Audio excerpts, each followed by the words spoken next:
I feel like every couple weeks in the GD community, we have this wave of just major progress on levels and completions that happens, and I think last night we had another one of those waves, and usually when this happens, I like to, instead of making one single video, I like to make a larger video that kind of just compiles all of them in one. I do cover each completion or progress a bit more briefly. However, I think it is a lot better as I get to give light to all of these achievements instead of just one or two. Now, I will say this doesn't include everything. I'm sure there's a ton of other notable achievements that happened, and there's some that I know of, but I wanted to pick the main ones that were either the most impressive to me or just the most interesting to talk about. And the first one we're going to talk about is Lord Vadercraft, because Lord Vadercraft recently verified Centipede. His last progress that he posted was 78% 13 days ago. However, if we go to his live stream, he actually verified the level finally 16 hours ago. Lord Vadercraft is known for not getting very lucky on levels. I know it's a 9 circles level and usually the endings are easier. However, I think it's just cool that he was able to beat the level without a single death in the 80s. I feel very happy for him. Centipede has a lot of history because Lord Vadercraft verified this level a year ago, so you might be wondering, well, why is he verifying it again? What happened? Well, basically, after this level got verified, it went a long time without getting raided. In fact, it never did get raided. And I would say that this is probably the level that people have begged RobTop to rate the most. Or maybe the most popular 9 circles level that people beg to rate. This thing is always in that conversation of levels that RobTop's just missed out on. However, there was a bunch of complaints for how the level worked. A lot of people thought it was a bit repetitive. A lot of people didn't like the camera controls because it had an update that added camera controls that were a bit too rough. And 7 months ago, he actually did say in a community post for people to drop specific deco critiques for Centipede in the comments. This could be design or just the coloring or whatever, the structuring. And all of these critiques were taken, and half a year ago, it was all culminated into this one decoration update for Centipede. As you can see here, this was it half a year ago, and ever since then, Lord Vadercraft has been trying to re-verify it. And he's been at it for a long while. He's been streaming this for so long. I know he has taken some breaks to verify some other stuff in between, but for the most part, he's just been grinding out this level. Now, something that I find interesting is that this level was actually buffed. It wasn't just changed with the decoration, it was also made harder. And originally, this level was a lot easier. However, now it might actually potentially be a new hardest for Lord Vadercraft. He believes that it's around Eyes in the Water difficulty. He in fact thinks that it is harder than Eyes in the Water, and he has a valid take because he verified both levels. He says that people may find it a bit easier than Eyes in the Water, and in my mind that kind of makes sense because a lot of people are wave carried now. But if it is around Eyes in the Water, that puts it around Sakoopa Circles difficulty, which is kind of crazy. But he has given a very wide range in where it could place. I believe from older posts it could be as high as Deimos and as low as stuff like the Salt Factory 42. But it doesn't matter because it is currently Lord Vadercraft's personal hardest in his mind. I hope this gets sent again and the level can finally be actually rated. However, it doesn't matter as much now since we know the Demon List is going to be adding the Rated Plus tab, which I am sure that Centipede will qualify for. Moving on, let's talk about Eternus. Now, you guys probably already know everything about the Eternus progress that's been happening over the past couple months. These players have been popping off. This video is from a month ago. It is a bit outdated with some of the runs. But as a collective group, we got Eternus down to 8 runs a month ago. And these are some of the runs. Now, some of these people have improved their runs, but that isn't necessarily what we're going to be focusing on. What we're going to focus on here is this run from Flingus. This is the 6th run in this video, and he was able to get 52 to 61%. Hats off to him. That is an incredible run. We'll watch it in its entirety here, actually. I feel bad not giving it justice. And it starts here. And this is covering some super tight ship gameplay, crazy wave gameplay, all of that wave. That is diabolical. But recently, Doggy actually posted on Twitter that he got 52 to 62 on Eternus, beating that world record by 1%. I mean, he believes it's world record, I believe it is, we'll see. But, yeah, that is a crazy achievement as well. Now, this run isn't much harder, obviously. Like, he just got a couple more clicks in. I mean, that isn't too much harder, but again, it is Eternus. Every click here is crazy. And the fact that he was able to even reach the world record is mad impressive, and passing it is even crazier. And obviously, this is kind of making a lot of people think, well, okay, hold on. If he was able to just randomly post as a little side quest out of nowhere, getting a world record run in Eternus, how hard does that make Grief? And I feel like anytime we see Doggy do anything remotely impressive, people are just gonna say, oh, well, this means that Grief is way harder. But you have to keep in mind, Doggy's been mind-blocked in Grief for a while. And it's kind of really hard to estimate a level like Grief in terms of difficulty when Doggy's the really only major person who's played it a ton. Sure, you could say people like Zoink have played it for a tiny bit, and so people like Trick, but they've barely played it. Like, the only major person we can really look to is Doggy, so it's kind of hard to tell.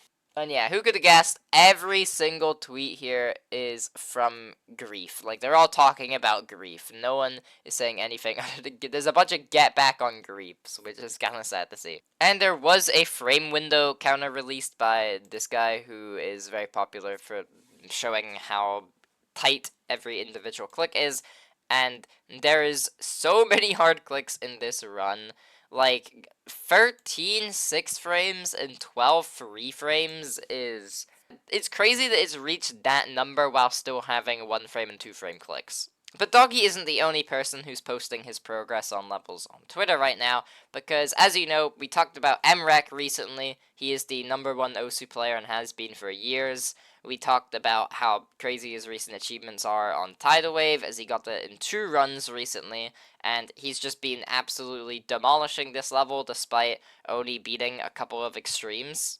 And he recently got 54 on Tidal Wave. How this is possible, I don't even know. Now, a lot of people are saying he's wave carried still. I genuinely don't get those people. I mean, yes, he is wave carried in a way that he's like way better in wave than any other game mode. But I feel like with his progress on Tidal Wave now, I wouldn't say he's necessarily carried by it. Like, he can play the other parts of Tidal Wave now. It's more just he is better at wave. It's his best game mode. I get that is kind of the definition of wave carried, but I feel like if anyone's just slightly better at wave than any other game mode, everyone immediately calls them wave carried. I think we need to be a bit more thorough on our descriptions for wave carried. You can call this guy wave carried if you want, but I believe that give this guy half a year of consistently playing the game and he will be beating levels that are not even remotely wave carried at similar difficulties. I completely believe it, because this is a hard part here, the slow part, and he is doing it, and most of it isn't wave. And then, of course, there's all this part, which, again, isn't wave. But we also had some older players return to the game recently, and one of those was the top player, Sonix, who we actually talked about a couple days ago, with the fact that he beat Tartarus as a new hardest, because as you can see from the live streams, he's been demolishing levels left and right with the Golden, Crimson Planet, Zodiac. He all beat them very quickly, and as you can see, he is starting up live streams for Acheron. I said in my video that I didn't expect him to immediately do another hardest, and then he did. And I also said in that video that Acheron difficulty is probably around where I think he would get to at his peak. So the fact that he is doing it now makes me think that I am probably very much wrong with that fact. The last level he beat in the top 50 was Arctic Lights, which shows you how long it's been, because that it was ages ago. Arctic Lights is far, far into Legacy now. This was done in February of 2020, pretty much March of 2020. So, yeah, it's been a long time coming. Now, this video is pretty much just him practicing the level, getting some small runs, And I think it's interesting why he's playing this level, because he said in his words that Tartarus was actually really enjoyable for him, which for most people isn't. So he thought that, well, since he liked it so much, he might as well do the big brother of Tartarus, because Acheron is very similar in gameplay, and probably in most people's minds the sequel of Tartarus. I know it officially isn't, but come on, it pretty much is. And yeah, I think he's also willing to do it because, you know, he wants to get back into top play, and Acheron is the next step up. It's gonna be the first top 50 in a while. It's gonna be the first top 20 in a while if he beats it by the time that happens. And yeah, he's been making a lot of progress. You can go look at his Twitter if you want to see some more of it.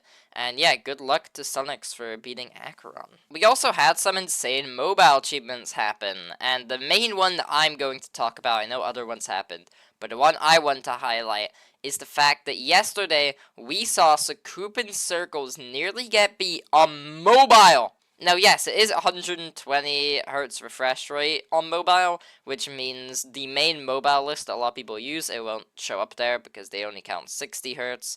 But the fact that this is 120 hertz doesn't make much of a difference because it doesn't really matter when it comes to looking at levels on PC, so why should it matter on mobile? Like, I get the fact that, wow, it's probably way easier on higher hertz, especially on phone, is going to make a major difference. However, like, I don't think that should disqualify them for being on an entirely different list. It never was like that with any list, pretty much, we've ever had, so I don't know why it's the case here. But nevertheless, this is an insane achievement. On mobile, this is crazy. Like, how is this being done on mobile? How do you do those clicks? And then, look at this. Actually gets decently far into 66p. Usually you die to the very first clicks. This didn't happen here. So, like, look at that. That's a decent amount in. I don't know how this is possible. I'll play the reaction here for you so you can hear this devastating scream. Что? Что? Что? Что? Что? Что? Что? Что? Now, Amethyst doesn't really put much in the descriptions of these videos, but we do know that this is after over 200,000 attempts on the level. As you can see, that was uploaded 3 weeks ago. And we also saw 44 to 100 run be done 10 days ago. So there's a very quick progress happening here.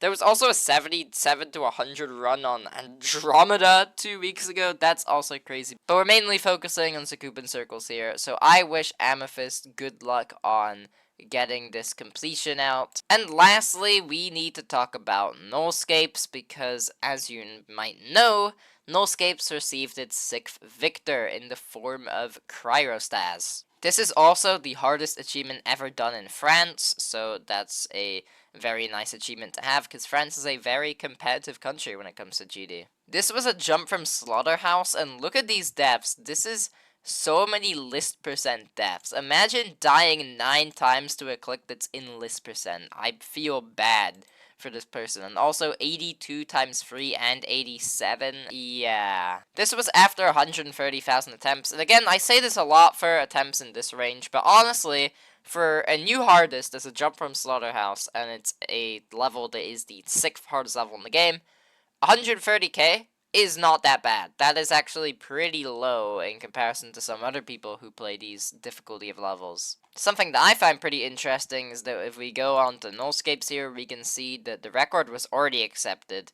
This is it here, and it is the 6th victor of Nullscapes. Also, what's very interesting is there's actually 4 people who currently have list percent on the level, which is way more than I thought it was. I think Nullscapes is probably the most accessible top 10 we have currently. I know it's not the easiest one, but I think pure robot gameplay is probably the most accessible one here. So yeah, congrats to Cryostas for this.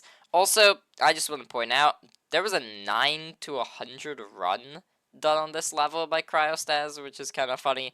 But yeah, that is pretty much it. I don't have much more to say. I could talk about more stuff that happened recently, but we would be here for quite a while. Maybe I'll make another one in a couple days, but from now on I'm going to be covering individual achievements for a bit.